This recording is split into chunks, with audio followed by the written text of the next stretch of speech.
3월에 저는 아직 직장인이었습니다. 하지만 4월 1일자로 해고는 예고돼 있었죠. 비록 출근은 안 했지만 쉬는 것도 아니었습니다. 부당노동행위 이유서를 작성했고요. 증거를 모았습니다. 저는 원래 부동산 취재를 했던 부동산 기자였고 부동산 공부와 투자를 오랜 시간 해왔습니다. 그런데 지난 3월 해고를 예고당한 이후에는 이 부동산 공부도 못하겠더라고요. 그러다 길을 가는데 모델하우스 삐끼 아줌마들 있잖아요. 왜 양손에 각 휴지 들고 잠깐 5분만 10분만 좀 들어갔다 와라, 이 아주머니들. 예전에 제가 그 아주머니들한테 물었거든요. 돈 일당 얼마나 받으시냐고. 그랬더니 할당량이 있어요. 그러니까 몇 명 이상의 사람을 데리고 가야 그날 일당을 받는다고 하더라고요. 그리고 제가 부동산 공부 시작한 이래로 10년 넘었는데 제가 곽휴지를 사본 적이 없어요. 항상 모델하우스 가서 들으면 휴지를 한 서너 개씩 주죠. 물론 뭐 휴지 때문에 간 건 아니고 가면 부동산 흐름이 어떻게 흐르는지도 이렇게 브리핑을 자세하게 들을 수 있으니까. 물론 상품 설명이긴 하지만 그에 따른 그 부동산 배경, 현재는 어떤지 이런 것도 공부할 수가 있거든요. 그래서 모델하우스에 들어갔는데 서울의 모 아파트예요. 당연히 몇십억이죠. 그 돈이 저한테 있느냐? 당연히 없죠. 근데 왜 듣느냐? 뭐 테슬라 차 있어야 테슬라 주식 사는 거 아니잖아요.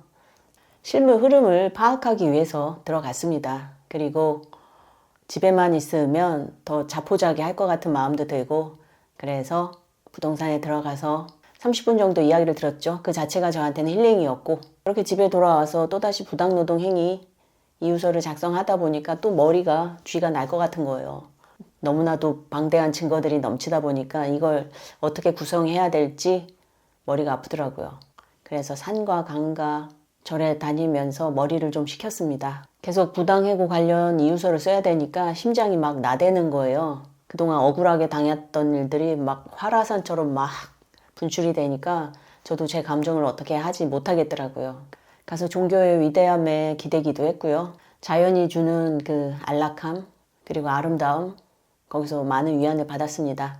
이 3월 달에 꽃들 되게 알록달록하고 예쁘잖아요. 그리고 자연에서 나오는 그 싱그러운 에너지, 그런 거를 한 몸에 가득 담고 돌아왔죠. 그렇게 한숨을 돌리고 나서 보니까 제가 그간 가족들한테 좀 소홀했다는 게 느껴지더라고요. 그래서 큰아이하고 데이트를 했는데요. 맛있는 밥을 먹고 교보 문고에 가서 책을 좀 봤습니다. 요즘 베스트셀러는 뭐가 있는지, 요즘 사람들은 어떤 거에 관심이 꽂혔는지 또 이런 거를 봤어요. 아무래도 직업이 기자다 보니까 그런 쪽에 관심이 많아요. 큰애한테도 선물로 책을 한 권 사줬고 그 책에 관해서도 이야기를 나눴습니다. 요즘 20대 공대생들은 어디에 관심이 있는지 한참 이야기를 했네요. 그렇게 데이트를 하고 돌아와도 여전히 저는 무너질 것 같더라고요. 잠깐은 괜찮은데 또 시간이 지나면 또 무너질 것 같아서 계속해서 움직였습니다.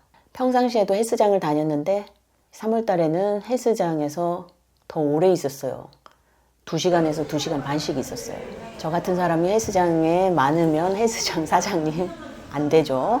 보통 헬스장은 1월에 등록하고 한 달 다니다가 2월부터 안 나가는 게 헬스장의 국룰이죠. 근데 요즘은 또 그렇지도 않더라고요. 헬스장에 사람 되게 많아요. 자신에 대한 관심이 되게 많아진 것 같아요.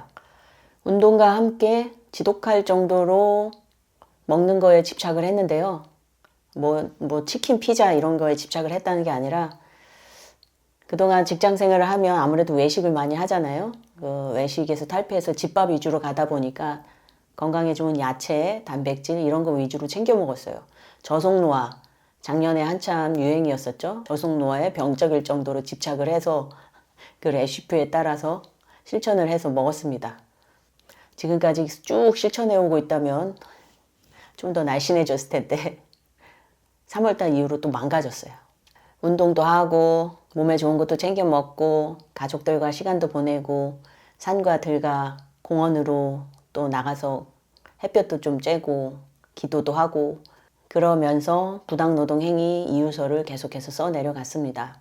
뭐가 까도 양파처럼 계속 나오는 거예요. 징그럽다라는 소리가 나올 때까지 나왔는데 한숨이 저절로 나네요. 3월 달에 찾은 증거 자료만도 몇백 개가 넘더라고요. 나중에 이걸 다 분류를 하고 입증 자료를 또 써야 된다는 생각에 마음이 엄청 무거웠어요. 3월 보름 동안 그렇게 버텼습니다. 그렇지만 일상은 매일매일 사라지더라고요.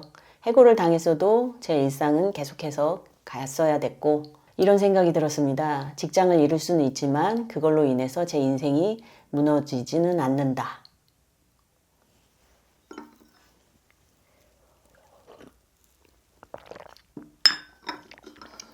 지금 혹시 직장 때문에 힘드신 분들 이 방송을 들으시면 혼자만 힘드신 거 아니라는 거 위안을 드리고 싶어서 이 영상을 켰습니다. 구독을 해두시고 밑에 댓글로 힘드신 거 있으면 좀 속마음을 좀 풀어내시고요. 직장 때려쳐도 인생은 계속 갑니다. 기운 내세요. 퇴근한 민기자였습니다. 감사합니다.